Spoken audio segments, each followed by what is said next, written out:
Chasing Leviathan is a podcast about pursuing truth, one big question at a time through the discipline of listening. Truth is too big to tame, but if we pay close attention, we might get the chance to glimpse something truly magnificent. So please join me in this pursuit, 1 week at a time.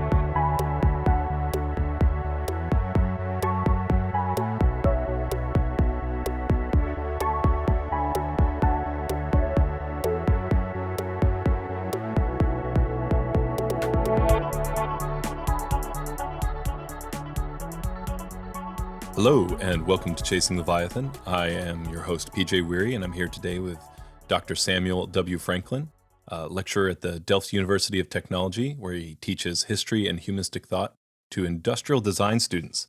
And we're here today to talk about his book, The Cult of Creativity.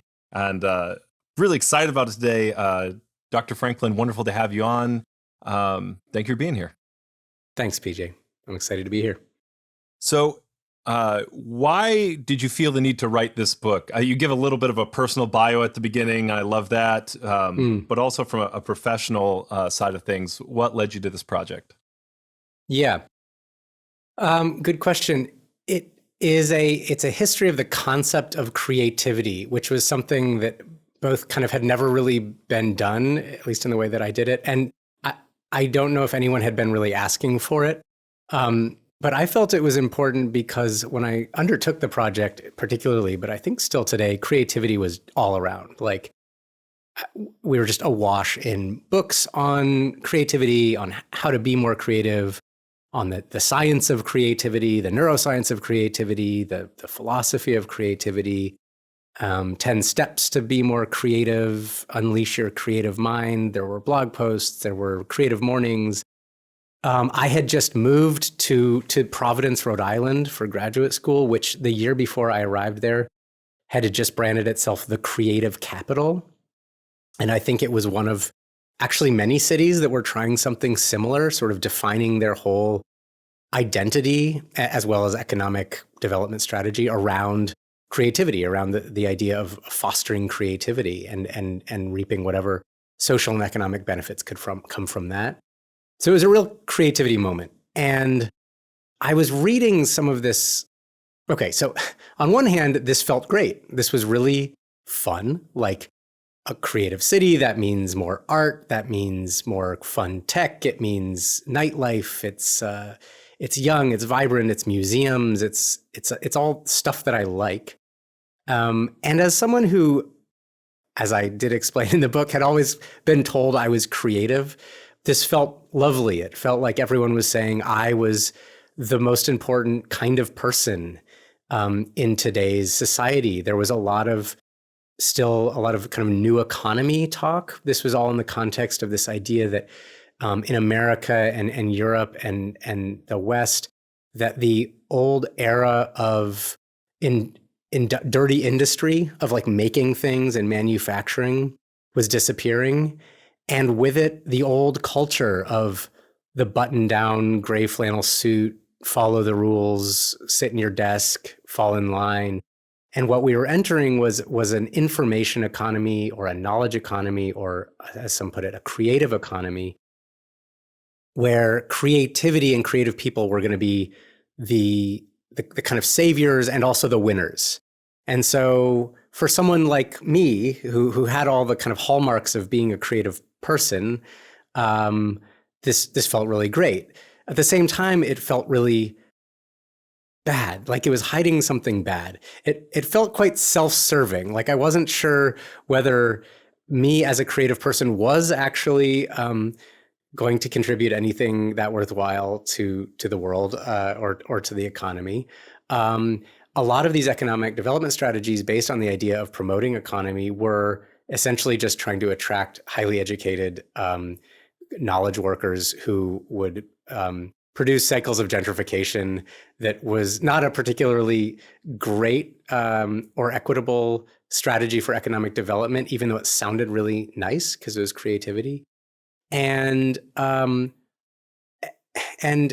also sort of felt like there was some kind of synergy, I guess, between this cult of creativity, as I came to call it, this kind of idea that this state of affairs where creativity is this thing that everybody kind of can agree upon. I felt like it had some synergy with a larger culture of work, and particularly of like overwork, and of these messages that you should do what you love and love what you do, and you should always be kind of working, and work should feel like play, and all this stuff that again sounds really great and was kind of an ideal that I had been brought up to pursue, but which I found was, let's say, it was kind of underwriting or hiding a lot of exploitation and self-exploitation. And I felt like I became sympathetic to people like Richard Sennett, who was writing at the time about a need to return to a craftsman-like ethic.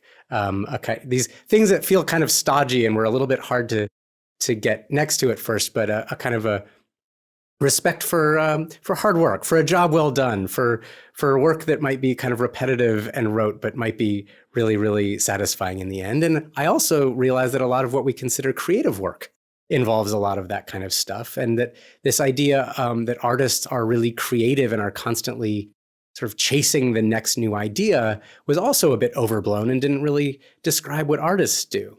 So to make a long story short, there were all these problems with this idea of creativity. And what I realized is they kind of came down to some disagreements about what creativity even was, or not disagreements, but let's say fuzziness about what the term even meant. Is it a cognitive ability that some people have and others don't? Is it a process that we all go through? Is it art? It seems like it's about art. It always seems to kind of invoke the idea of art, at least. Or was it about something broader, technology, business, all kinds of other things like that? And to finally get to your point, what I realized also at the same time was that the term itself, in all of its fuzziness, was really, really new.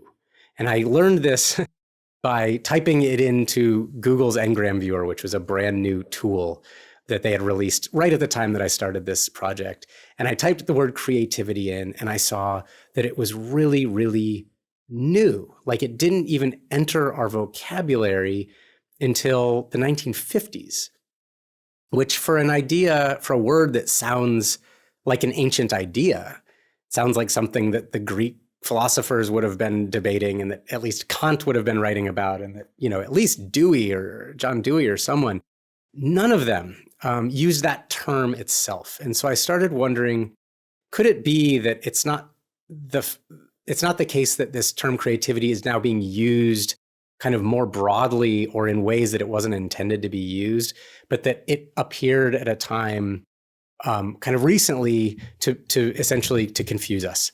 And that's so I went about trying to figure out, like, trying to get inside that curve, basically, that explosion of creativity talk. Who was using that word? What were they using it to say? Why did they adopt that word and not other near synonyms like imagination or genius or ingenuity or originality? What was it about this term creativity that was so kind of attractive to those people at the time? What were they about? What were they dealing with? What was their context? And how did it continue to be so resonant today? One, thank you. You have left me a lot to think about and a lot to ask about. That was probably the longest single recital of that answer that I've ever given. So I hope you're serious about listening. Yes. No, I am. No,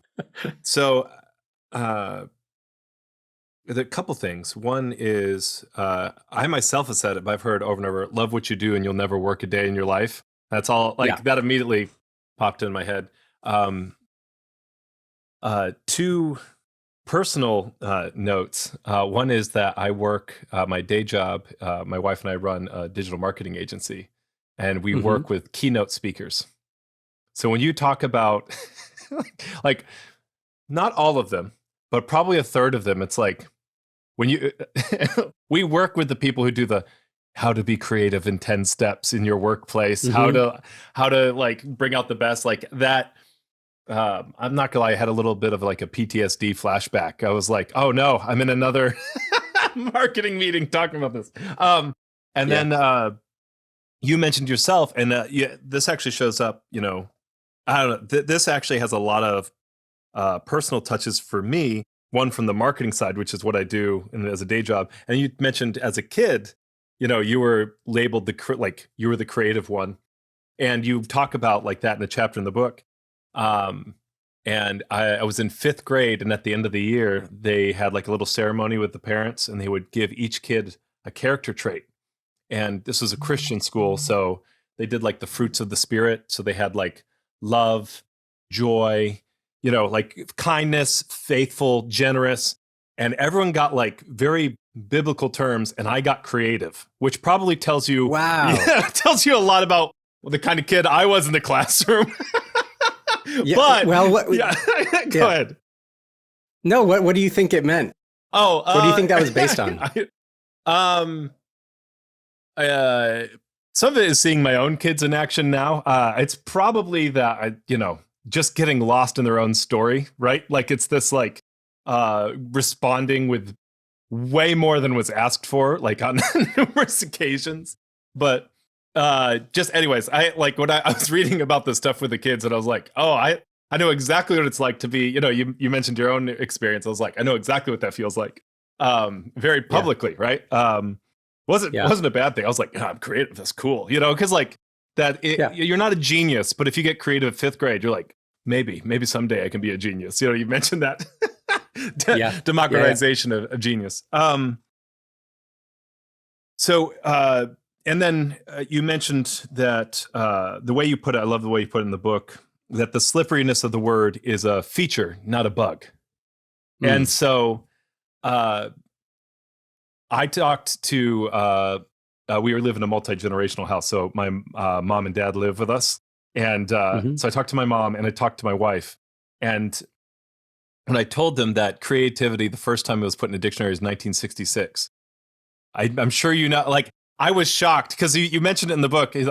First question they both asked is like, well, what did they call it before? And which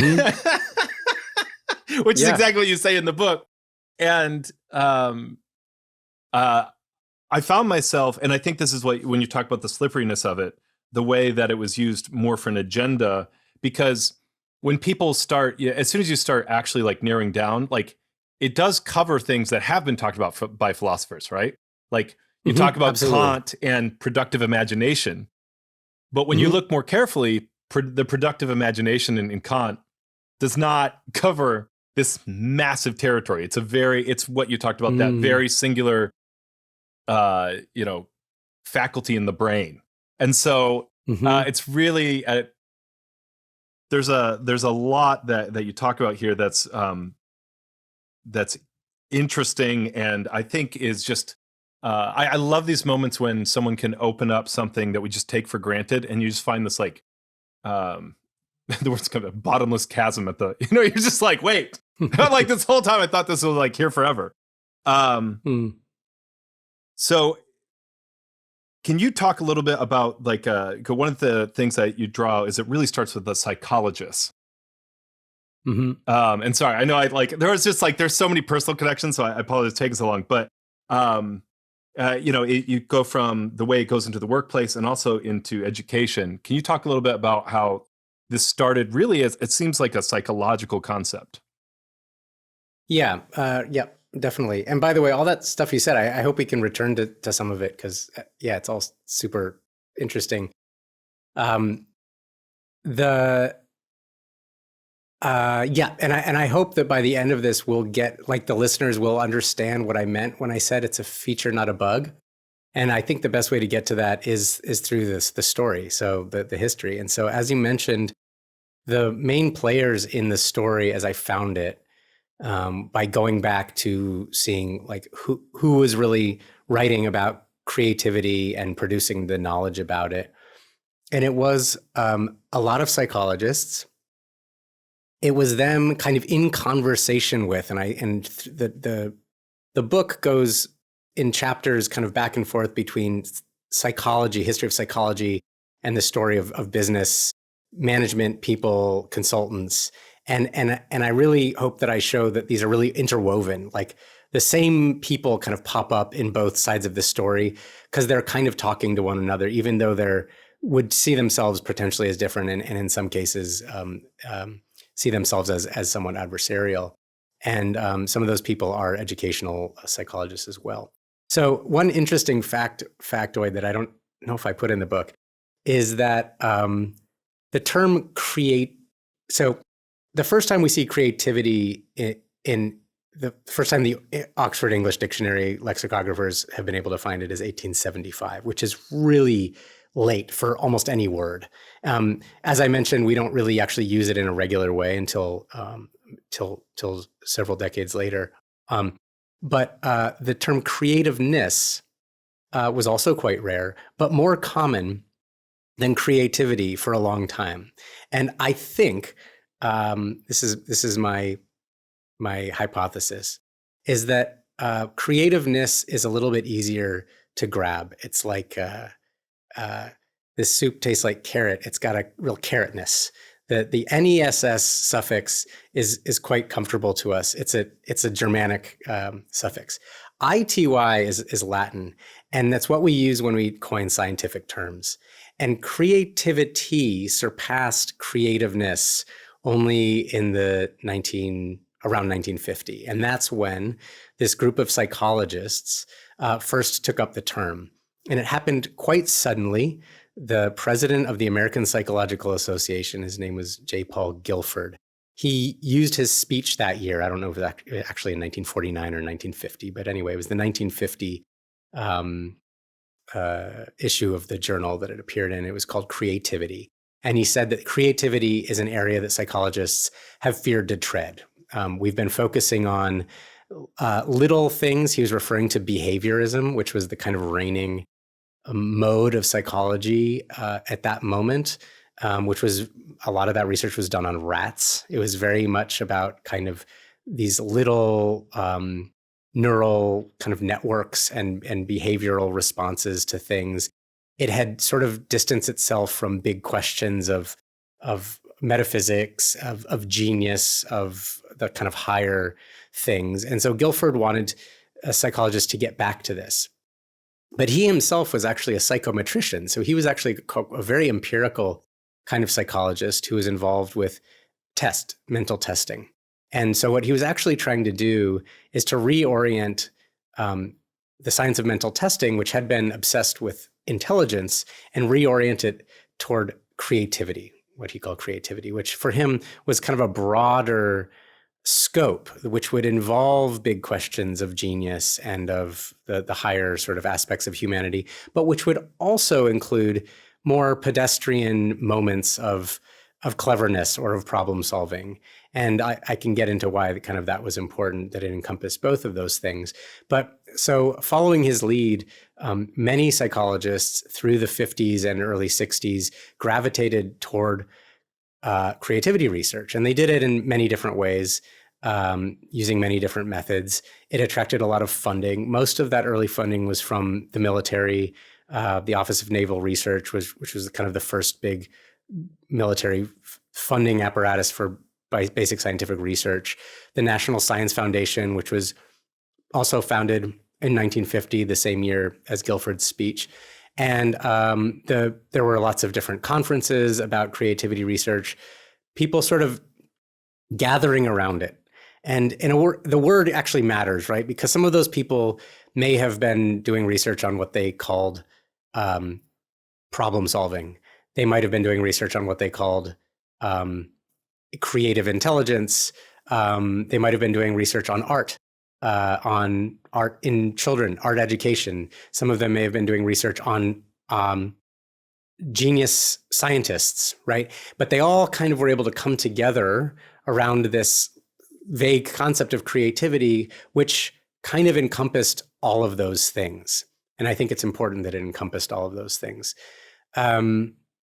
It, from the beginning, had a quite practical use. As I mentioned, like the National Science Foundation, they went to this guy, Calvin Taylor, and they said, hey, we need to find a testing regime to identify the best scientists for some kind of graduate student fellowship that we're doing. And he, having just heard Guilford's speech, said, well, we really need to identify creative scientists. That's who we're going to need to stay ahead of the Soviets, and to develop new products for the consumer economy. These are kind of the two sides of the American dominance after World War II. And so you're going to need to give us more money to research this new topic, this new frontier. And so the National Science Foundation funded these conferences that happened every couple of years in Utah, where all these people gather and talk about kind of all these various aspects of this concept that's starting to kind of concretize around creativity. And I can say a lot more about that, but the one thing that I'll add is that from the beginning, a lot of the people who were attending and who were involved in the committees in those conferences were research directors at corporations, in various military branches.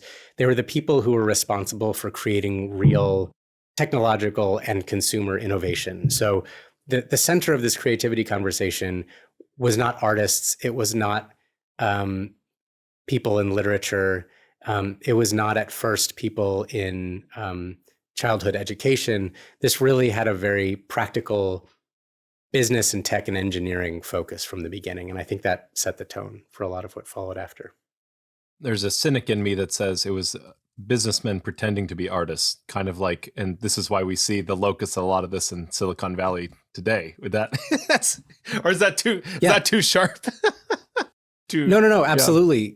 Very Steve Jobs, absolutely. Very Steve Jobbish, if that makes sense. Yeah.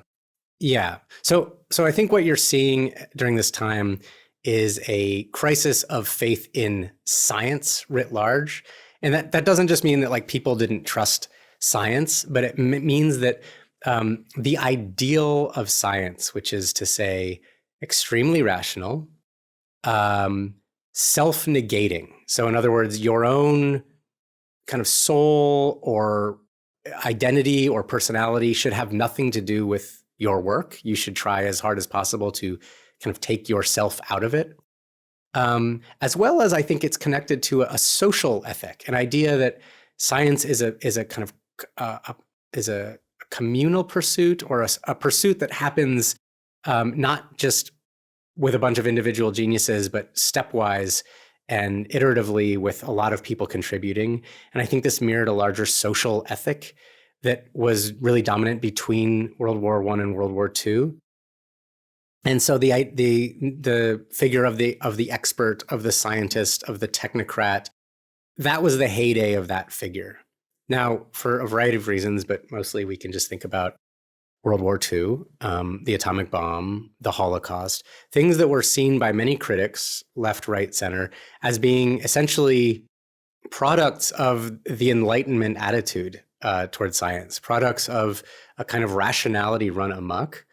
This opened up some space for a neo-romantic vibe. So a new respect for what we would now call creativity. That's kind of what comes out of it. Yeah. But like a respect for, individual difference, a respect for individual moral compass, a various kinds of countercultural movements that are, seem countercultural, but are actually really beloved in a way by the mainstream, for being an antidote to this overly rationalized society, which everybody sees as the enemy, and whose major manifestation is the dreaded conformity, which is this kind of social disease that is both what makes communism bad and what makes consumer capitalism potentially really bad, because it turns everybody into sheeple. And we can't have that, because we're Americans, gosh darn it. And if we are any different from the Russians, it's because we're individualistic. And so there's all these kind of things, land of the free. So all these things kind of conspire to make the figure of the overly rational engineer or scientist seem boring, but also kind of suspicious, morally suspicious, and potentially destructive to society. And so we needed people who are more more individualistic, more free thinking, more exuberant, in touch with their irrational side, in touch with their playful side, even according to some people, in touch with their feminine side. We're mostly talking about men here in the white collar workplace. And so there's so I guess you could say that the figure of the scientist and the engineer get a makeover during this period. And creativity and knowledge about creativity is one of the ways that happens. So for these people to sit in rooms and say, we need to encourage creative engineers, the ways that they characterize that ideal that they're looking for, it's not just highly inventive engineers, but they would sort of prove this by being a different kind of person, a different kind of personality, by acting differently, maybe even like dressing differently. And so this whole notion of who is creative does, I think, involve taking some of the aspects of the stereotypical artist or bohemian and kind of placing them on the engineer and on the scientist as a way for them to signal that they're not like those other scientists and not like those other engineers. And Steve Jobs was really like a classic case of this, or a pinnacle of this. I mean, he loved design famously. He saw himself as being quite humane and in touch with the artistic side of engineering, but he brought this together with the hardware and with the software to create this beautiful synthesis of science and art, which to us is kind of an end in itself. We see a kind of virtue in that sort of interdisciplinarity, and I think creativity is one of the ideas that allowed this to happen, because it allows you to say, well, I'm creative. That means, even if I'm in tech, it means that I'm a bit of an artist too, or at least I act in ways that are like an artist, and that's why I'm so inventive. That's why the code I write is so, novel and profitable. One thing I appreciate even at the end is that you don't. You have the good and the bad, the pros and the cons of creativity, and so you have critiques, but you also have this what it has brought forth that's actually really good. One of the things that you kind of touched on it here. I've done a previous interview with Dr. Michael Clune on defensive judgment, and he talked about how the logic of capitalism, capitalism will try and infiltrate other spheres outside of the economic and turn them into economic spheres. And so for him, he's a professor of literature. He's talking about how this idea of the destruction of taste is basically the only way that matters is we vote with dollars, right? Or with its political power, right? So it's either he's critiquing current Marxism in the universities as well. I actually, for not being Marxist enough, which I thought was kind of funny. But what I'm seeing is a similar story played out here about how, this is where you mentioned you wanted to talk about this, but this kind of democratization and this this pull into economics of spheres that hadn't been there before. Do you mind expounding on that, the slipperiness and the massive amount of ground that creativity covers between cleverness and genius? Yeah, right. Yes. Yes, I'll say that. That's great. And I'll try to connect it to the logics of capitalism. Yeah. So one of the ways that creativity, the concept of creativity distinguishes itself or is distinguished by people who use it from the concept of genius is that it's essentially more democratic. It's something that we all potentially have. And sometimes the way they'll phrase that is to say that there's a myth about creativity, which is that only geniuses have it. But actually, I'm here to tell you that you too can be creative. Now, funnily enough, no one ever said... I'm so sorry. This is so funny. Yeah. It's like I hear this all the time. Go ahead. Yeah, you hear it all the time. It's like you open up any book and it's like there's a myth about creativity. that only geniuses have it. Nobody ever actually said that about creativity. People said that about genius, right? People said that there are some people who really, just are a lot brighter than the rest of us. But no one ever said that creativity is only for geniuses. In fact, as long as they've been using the word creativity, they've been saying that it's the thing that, Einstein and Picasso have in common with potentially a rank and file engineer, have in common with potentially a third grader. That it's a kind of essential human attribute. Some people might have more of it than others, and so that's debated. But fundamentally, as a concept, it's something that is available to all of us.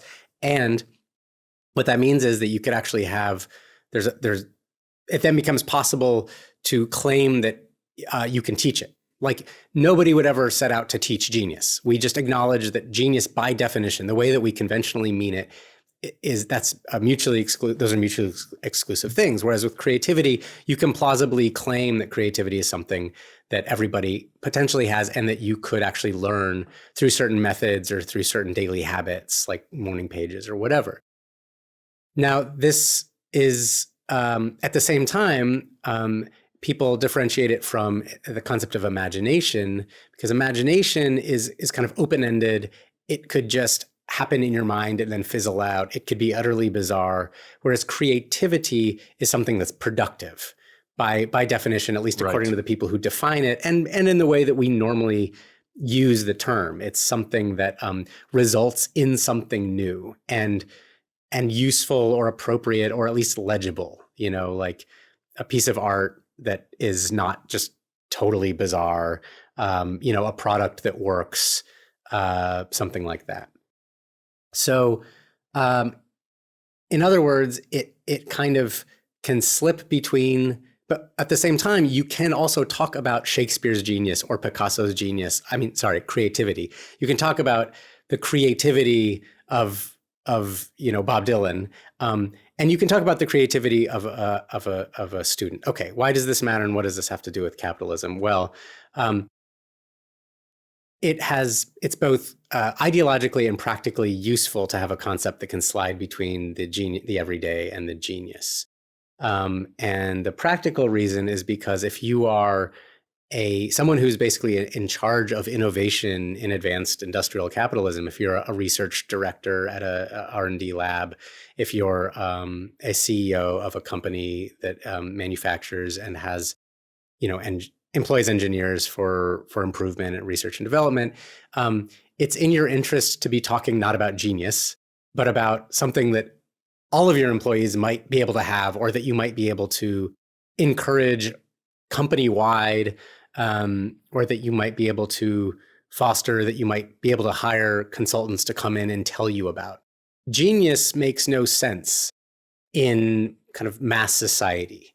The narrative that people tell is that early capitalism was the land of the geniuses, the genius entrepreneur inventors, the Edisons, the Graham Bells, people who had these brilliant ideas and invented them and then made a bunch of money on them. Now, of course, that's not actually how Edison worked. He actually employed a lot of engineers to do trial and error and wage aggressive copyright litigation, patent and litigation. But the idea is that the genius was a creature of an earlier phase of capitalism, and we've moved past that. And now we have no use for geniuses. What we want is creative people. And so that concept is useful for that reason. It's also ideologically useful because we also ideologically don't love the idea, well, many of us, of a society run by geniuses. Actually, quite a few of us do. I think the cult of Steve Jobs and of Elon Musk shows that there is quite an appetite for the genius narrative. But for those of us who are a little bit more egalitarian minded, I think we would prefer the idea that all of us could contribute to the national effort of progress in our own little way. And so the idea that creativity is something that we could, say, teach in schools, as opposed to just waiting for the great genius to kind of rise up the ranks, something that we could actually affirmatively inculcate in our society is attractive. Now, okay, so relating this to the capitalism's tendency to turn everything into some kind of product, to try to extract profit from everything. I actually, in a way, push back not against that narrative, but against the narrative that creativity's ubiquity is a sign of that happening. So, what a lot of people think when they hear all these TED Talks and marketing speak about creativity is they think that this concept that used to stand for something good and pure, it used to stand for, some sort of pure realm of art and self-expression, has now been co-opted by capitalism, and is being bastardized. Like, the idea is being bastardized, and now all these kind of dumb advertisements or whatever are considered creative, and they really shouldn't be, because we should only consider real art to be creative or something. This is where I don't quite get the logic, because I don't really know where you draw the line between the two. It's not to say there isn't an important difference between production for profit and production for other reasons, but I just don't know where you can really draw the line between true creativity and dirty creativity.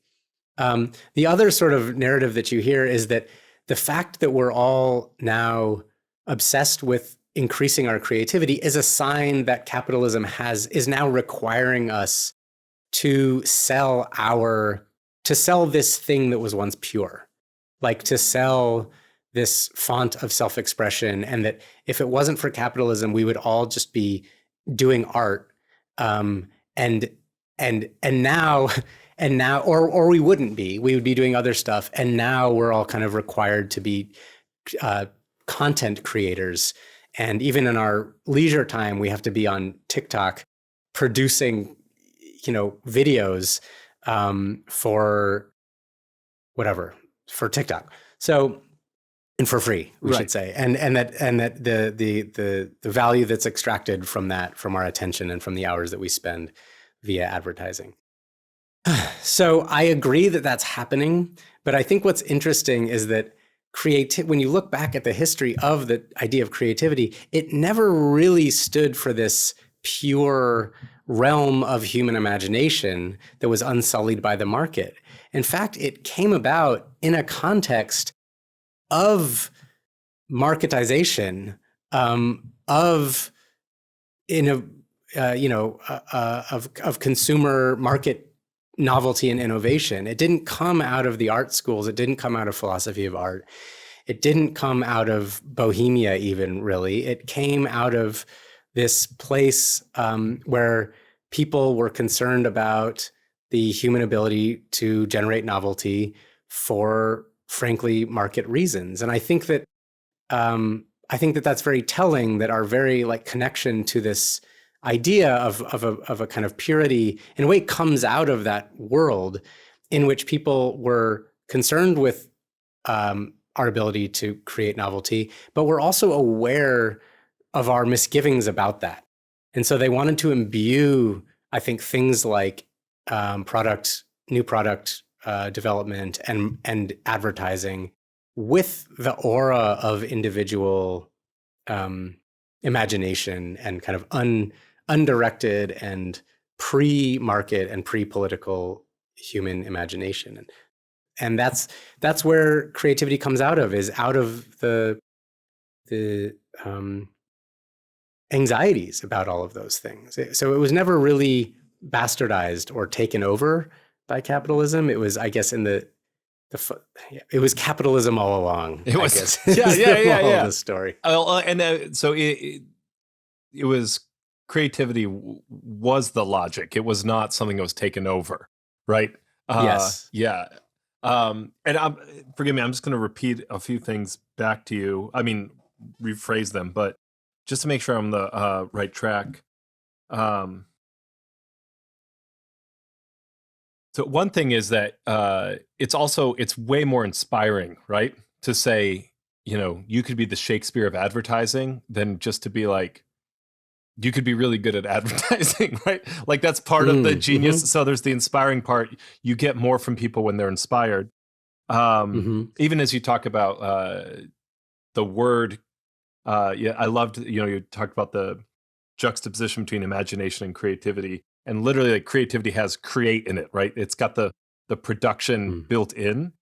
And one thing that I found as you talked about this is that even as you talk about Steve Jobs, even as you talk about Elon Musk, and again, this might be cynicism on my part, as I talk to people who love those sorts of people, there's an educational component and there's this inspirational component where it's like, there's a lot of this is based in psychology, right? So there's a lot of different motivations at play. But one thing that seems to strike me is that people look at Steve Jobs and be like, if I'd gone to a different school, or if my parents hadn't held me back, or like it's like if I'd gotten my big break, I could be Steve Jobs, right? Like, and it's if you claim like I could have been a genius, that's too much for me. Like, really, I'm a creative person. I just need my big break, right? And so I think that's part of it. And I think it's because genius is so far out of reach. There's the educational component side too. If you tell people you can write like Shakespeare, they're going to be like, you're going to get, if you say you can write like a genius, that's too much. But if you say you can be creative like Shakespeare, then that's where you get this educational component. Is all of that, like, am I tracking with what you're saying? Yeah, absolutely. Yeah, I think that's all happening in the creativity literature. There's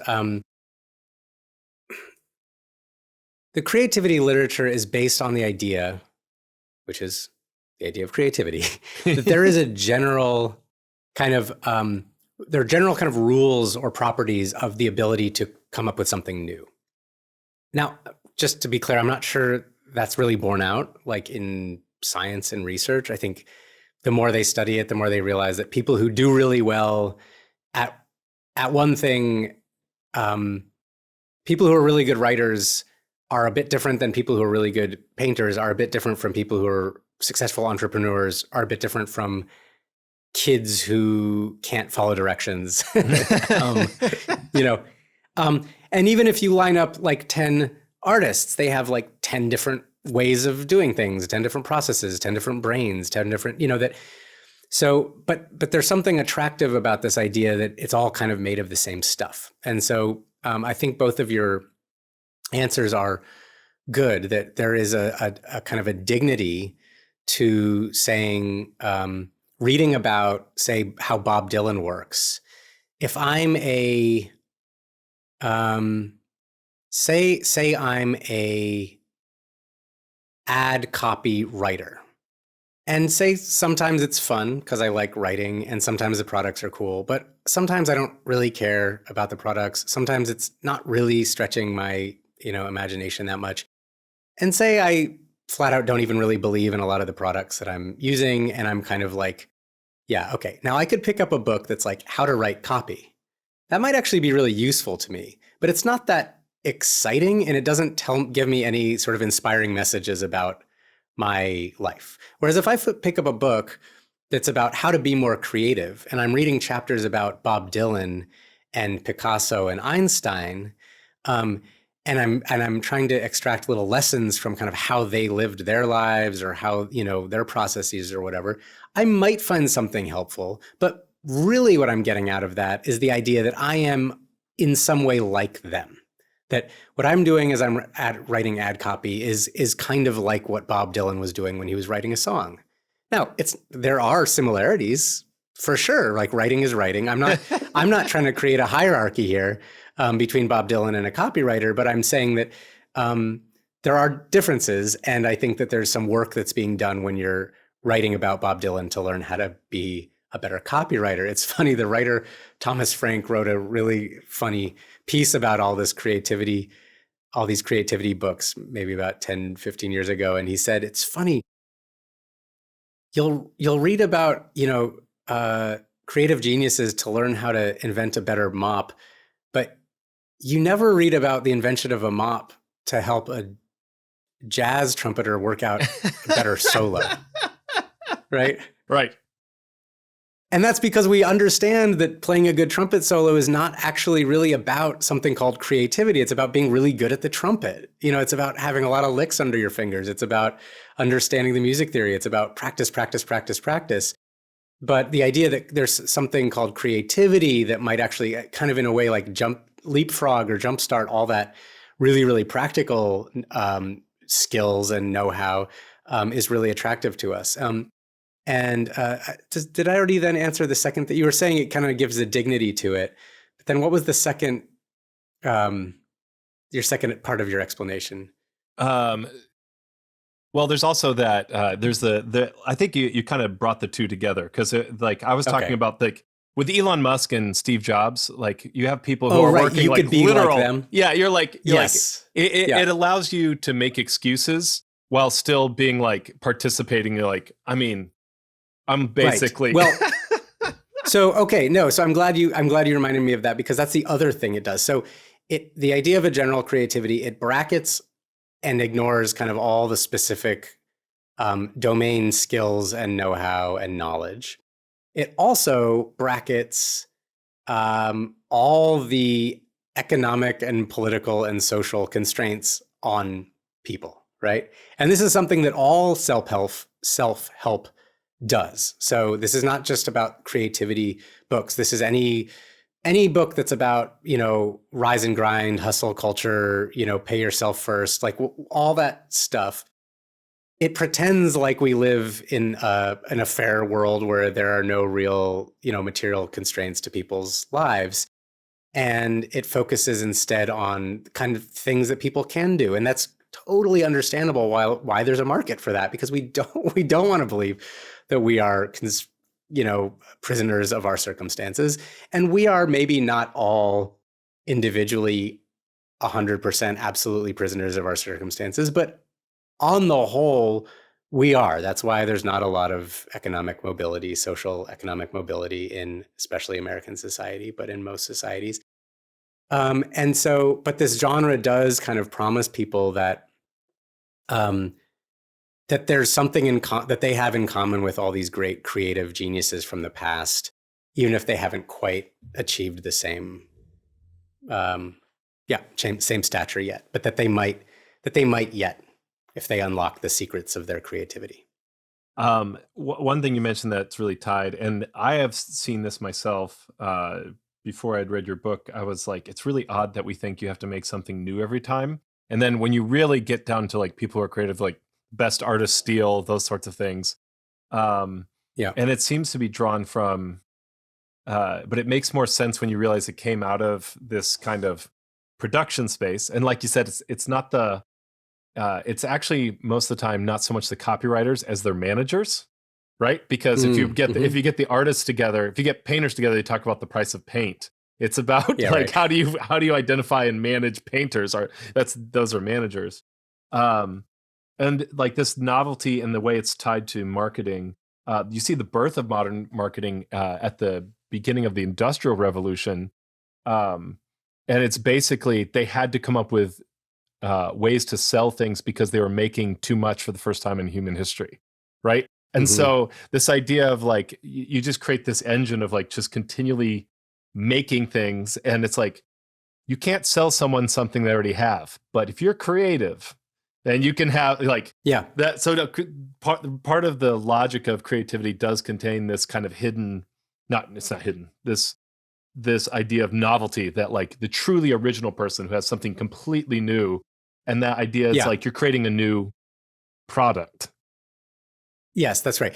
Yeah, I mean, I think this is one of the ways that creativity kind of appeals to everybody, but really serves capitalism mostly, is that, the new is pretty universally like valued. Like as humans, we love new shiny things. That's borne out in, psychology studies and stuff like that. So I don't deny that on some level, like we love new things, but as you said, the era of industrial consumer capitalism asks us to, it really, really pumps that impulse. And it gives us new stuff all the time. And it asks us to not just buy new stuff and not just invent new stuff, but see newness as a value in itself. And it's funny because that really kind of dovetails with, many anti-capitalist kind of notions of revolution and a new world is possible, and kind of yeah. So like that's modernity, right? Like modernity is being in love with new stuff.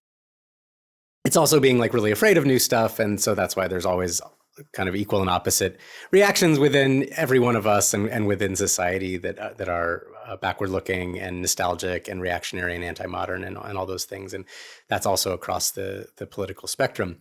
But getting back to so nonetheless, like this economic system makes novelty almost an end in itself.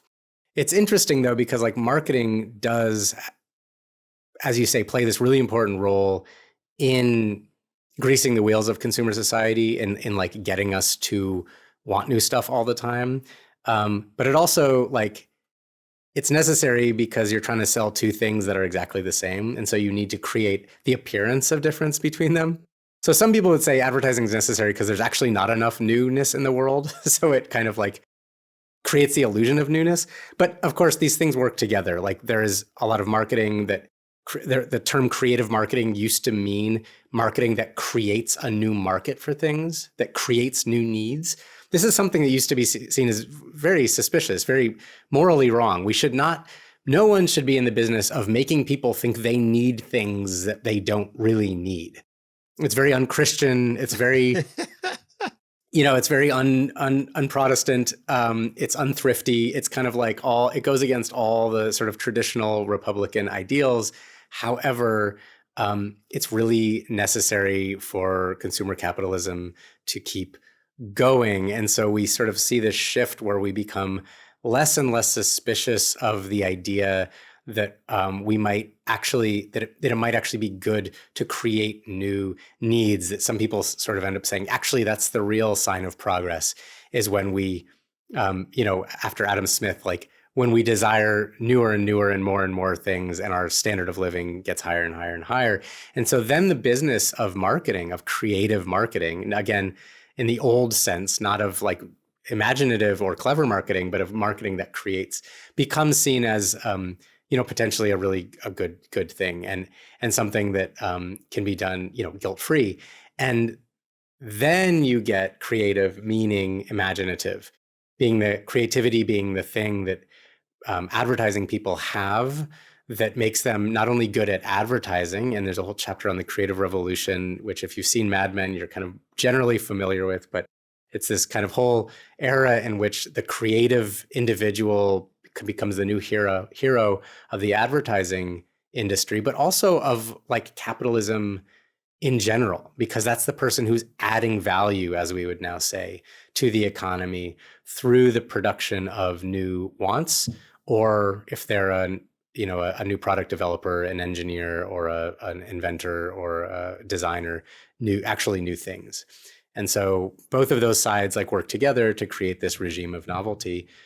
And then we tell stories about artistic modernism, that it's all about novelty, that kind of novelty is the thing that we all love. But of course, those modern artists, they weren't pursuing novelty for its own sake. They might have had a sense of the avant-garde and the importance of formal innovation, but it was novelty for some kind of reason, some kind of transcendent purpose. Whereas the novelty of the marketplace is just kind of for its own good. Yeah. For its own regeneration. I want to be respectful of your time, but this conversation is super fascinating. One thing you mentioned about the dirty and the pure types of creativity, and you mentioned, you said you were struggling with the logic of it, but from what you were talking about, that they're fighting against this myth, right? That the myth is that only certain people are creative, but everyone can be creative. And you're like, that myth wasn't there. But then you later on see people saying we need to return to like pure creativity. Do you think that's almost an attempt to anachronistically like put the myth back in place that's missing? So like there's like this missing piece of logic. Is that kind of how that happened? It's like, yeah. It's totally understandable. Like once you have this concept that's been kind of defined as a pure font of human invention, which, as I show, is like in itself an invention of people who are designing like military industrial technology or whatever. right. But once you have that idea, and that of course is not a totally new idea. I mean, from the beginning of the modern, what is romanticism if not the assertion that humans have a kind of inner drive to express themselves and to produce art that is, coming from a pure place that the market can only sully and can only co-opt. That's not a new idea. So in that sense, people who are saying we need to get back to the true spirit of creativity they're just gesturing to that. They're just kind of saying that again, which is a very, we can debate whether that's possible, whether it's possible to have any art outside of capitalism, or whether we should even try. But I think that that's certainly an understandable thing to want to do, to try to carve out some space for humanity outside of capitalism. But what I think is maybe unnecessary is that we don't necessarily need to carve out a particular faculty for newness that is outside of capitalism. I don't think we need to even have a concept for the thing that allows us to come up with new ideas. But I think that's just because I maybe have faith that people will come up with new ideas when they need to, and that we don't always need to come up with new ideas, and that a lot of the work that we have to do is not actually coming up with new ideas, that's actually a story that's told by people who don't want radical change. It's like the idea that actually we have all these wicked social problems, and we don't know what to do. We're going to need creative thinking to solve them. I think in a lot of cases, we know exactly what we need to do.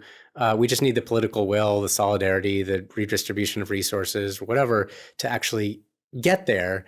And so sometimes I think that this focus on like creative thinking, or this need to identify some part of us that can come up with new ideas, is just unnecessary for the kind of work that we need to do. And I'm not saying it's not real or that it doesn't exist, but I think it's an unnecessary concept, let's say.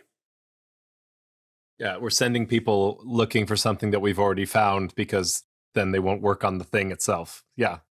Right. A last question for you, because I did want, I have 5 kids. It's at this point, like this always kind of sticks out to me. How did this infiltrate, and how does it affect education and pedagogy? How does creativity kind of become part of that world? That's a good question. First of all, I should say I wasn't really able to.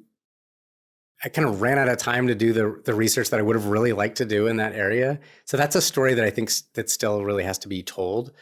It's also something I want to be careful with, because I kind of come out of the gate swinging about creativity, but I think a lot of what's done in the name of creativity in the realm of education is good stuff. Like it's pedagogy that I think I tend to agree with for reasons that I might not necessarily be able to articulate, but don't necessarily have to do with the fact that it teaches kids to come up with new ideas. So there's this very famous TED Talk by the late Sir Ken Robinson, who is a major figure in the kind of creativity discourse.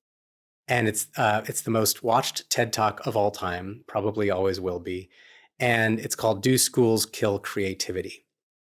And his answer, of course, is yes, that schools were designed in an industrial era to turn out workers in factories, and that in today's ever-changing economy, we need people who can, like, he doesn't actually explain this, but like who can think on their feet, who can adapt, who are flexible, who can learn new skills, all of which he kind of lumps under the idea of creativity, even though you could break out those things as like their own attributes, but to him, that means creativity.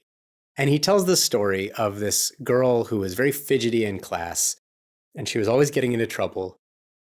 And her teacher brought her parents in for a conference, and they were talking about her and what's wrong with her and what's wrong with her. And I forget exactly how it goes, but it turns out in the end, she's just a dancer.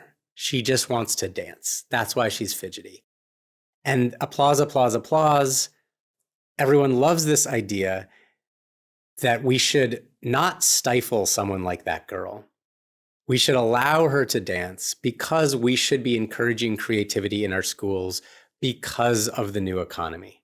Now, there's just so much there that doesn't make sense to me. Like, I'm fine with education that's like 90% dancing. I love dance. I think dance and movement and the human body is an under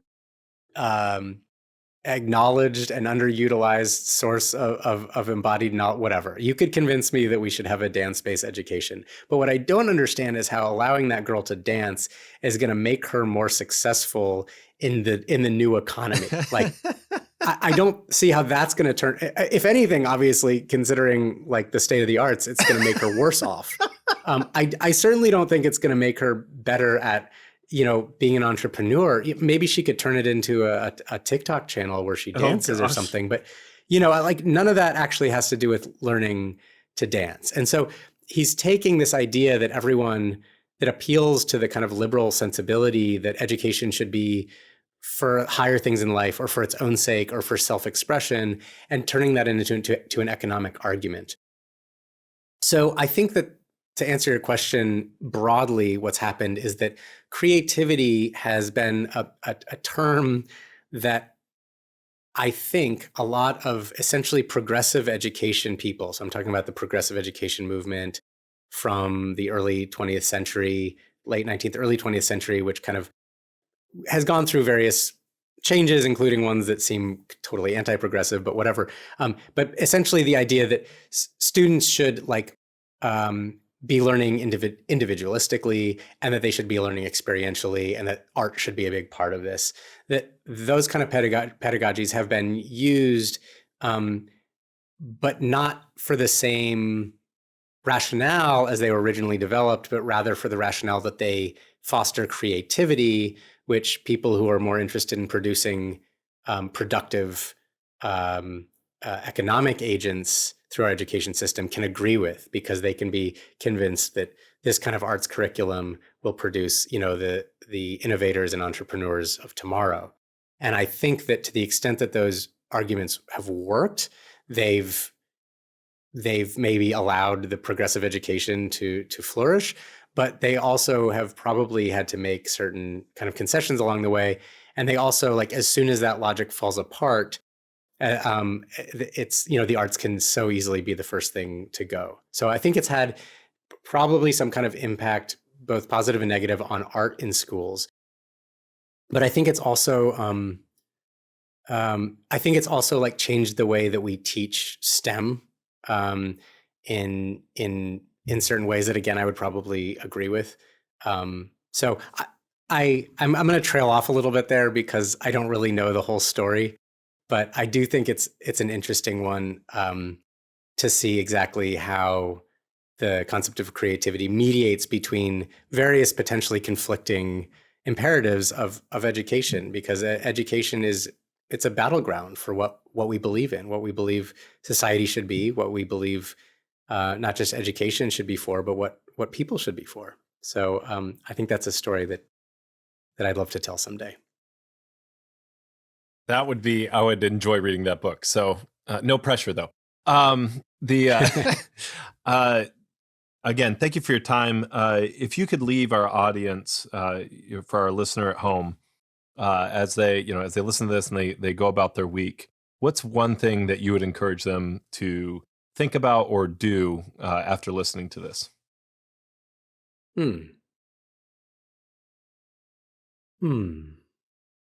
I think what I would like people to do is see if they can go for a week without using the word creative or creativity. Not because I don't think we should use those words, not because I want to banish them from our lexicon, but because doing so can help you clarify what you're actually talking about. And I think that could be an interesting experiment for people to try. That is one of the more practical applications we've had on this show. I really like that. Dr. Franklin, it's been an absolute pleasure. Thank you for coming on today. Thanks, PJ. It's been fun.